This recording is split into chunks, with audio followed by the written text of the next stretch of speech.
Matthew Stuckey here, and I'm giving you another video on traits of psychopaths, and this is the last of the lifestyle characteristics of psychopaths. We looked at a need for stimulation or a proneness to being bored. We looked at a parasitic lifestyle. We looked at a lack of realistic long-term goals. We looked at impulsivity, and in this video I want to talk to you about number 5, irresponsibility, being irresponsible. Now all these 5 traits of psychopaths that are underneath the umbrella of lifestyle characteristics, these go together. If you have a proneness to being bored, it's going to result in a parasitic lifestyle, irresponsibility, and all of these things.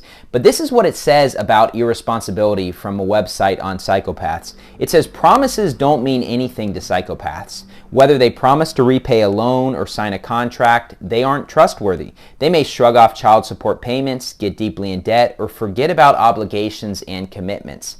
So what it's saying here about psychopaths is they cannot be trusted, they're irresponsible, they will make commitments and then break them and just have no problem with that whatsoever. And so they're very irresponsible, they cannot be trusted. It kind of reminds you of a verse in the Bible where it says, most men will proclaim everyone his own goodness, but a faithful man who can find? The Bible says it's very hard to find people that you can actually trust their word. But the thing with psychopaths is it's not just that they break commitments from time to time.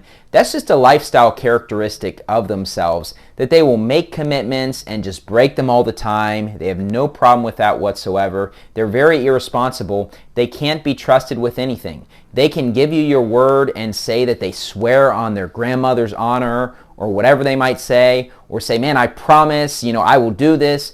But you know what? It's just words, and they have no problem with breaking that, and they have no problem with lying. They have no problem whatsoever because they're irresponsible. The question is, does the Bible actually teach this? Well, in Romans 1 verse 31, the Bible teaches, without understanding, covenant breakers. Covenant breakers. So in a passage on reprobates, it refers to reprobates as covenant breakers. Now, a covenant is basically, a contract that is being agreed upon. You're making a covenant and a commitment to something, but they are covenant breakers. So they make the covenant, they make the commitment, and then they end up breaking it, meaning you cannot trust them at their word. They're irresponsible. And so in Romans 1, we do see that irresponsibility is definitely a trait of psychopaths. They are covenant breakers. They will say something and then break it with no big deal. Kind of an example we ran into was maybe 5 or 6 years ago, as the church I was a part of in Sacramento, California, was protested by a bunch of rabid reprobates that hated us and were just saying all these wicked and evil things that they were planning to do and everything like that. And they had made a commitment online to protest this church until it shuts down and everything like that. And they said there'd be like thousands of people out there. Thousands of people put their word that they would be out there protesting. Well, we never got thousands of people. We did have a lot of protesters at Verity Baptist Church outside of our church, but there were certainly not thousands because most broke their word. And here's the thing, the church, Verity Baptist Church, is a thriving church in 2021, so they broke their covenant that basically, they're going to be protesting until it shuts down. It's like the covenant in the Bible where they're going to basically go without eating until they kill Paul. Well, I guess the question is, did they just starve themselves to death like some sort of ascetic Jain or something like that, like the religion of Jainism? Well, probably they started eating. They just kind of broke their covenant because it didn't work out. Because of the fact, people that are reprobates have no problems with breaking a promise that they make. They are covenant breakers. They are irresponsible. Another great example is with Judas Iscariot. Judas Iscariot was given a responsibility at church, and his responsibility was to take care of the money. But Judas proved himself to be unworthy and irresponsible when it came to the responsibility given to him because he was stealing money, the Bible says. He was a thief, and he was dishonest about things.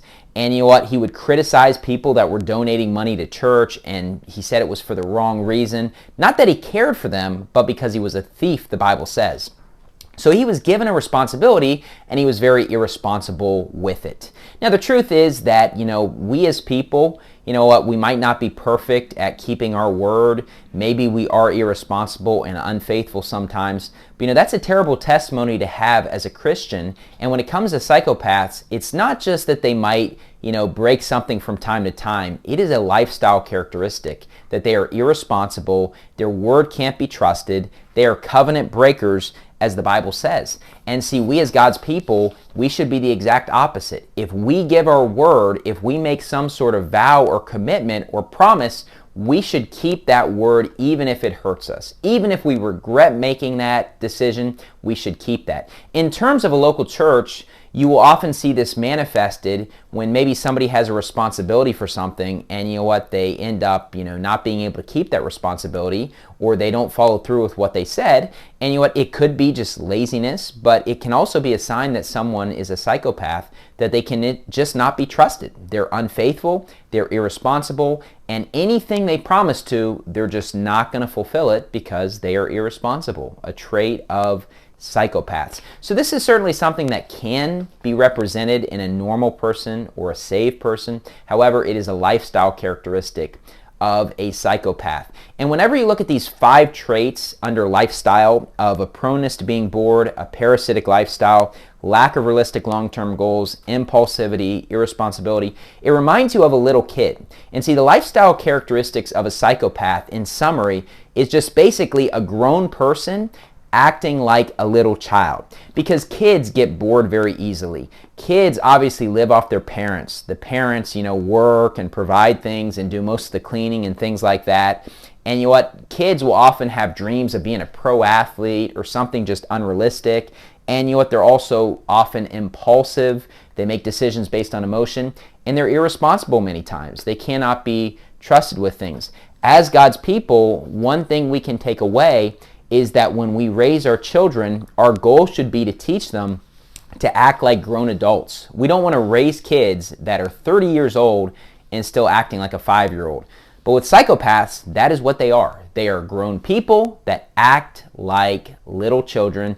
They never end up growing up. So if someone is a young person, maybe 10 years old, it is possible to be a psychopath in the age of 10. So when it comes to lifestyle characteristics, this is going to be harder to actually see in action with them, because you're really looking at someone who is acting like a little kid.